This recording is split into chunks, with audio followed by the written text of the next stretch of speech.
that's always the challenge, whether you are an entrepreneur or you're full-time, or maybe you have a full-time job and you're doing Amazon on the side as a side hustle.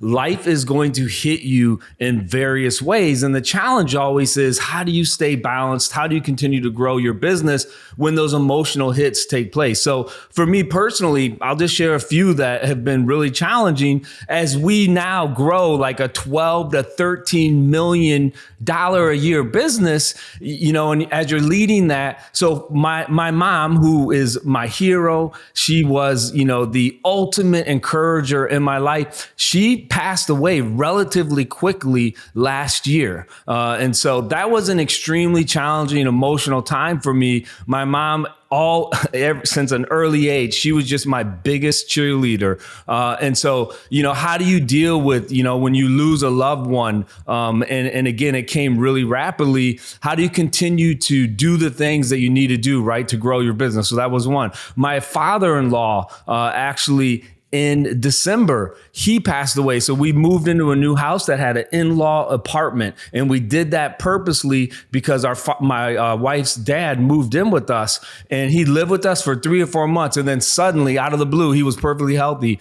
He passed away. So how do you deal with that kind of challenge, right? Again, and keep your business moving. And then one of the most difficult things that I really had to deal with in my personal life, we have 2 children. My daughter's a junior in high school. My son was a junior in high school last year. And all of a sudden he came home and he shared with us that he got his girlfriend pregnant, and his girlfriend was only 15 years old. So that was a huge hit in the gut, extremely challenging time that my wife and I had to go through with my son. And again, how did I move through that and continue, right, to encourage and motivate our team here that we have, right, leading our brand, leading our different businesses? I had to lean into those words, Nate, that ultimately, right, God is in control. When it came to the pregnancy, extremely difficult. So a number of emotions hit, right? Because we're faith-based. I'm very open, right, about my faith. Now, just because, right, you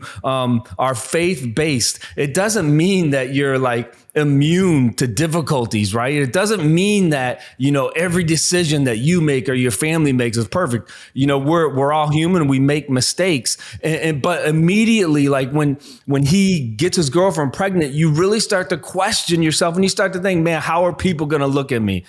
Is my testimony, right, about my faith in God, is it no good anymore? And really, you can't give in to those kind of negative thoughts.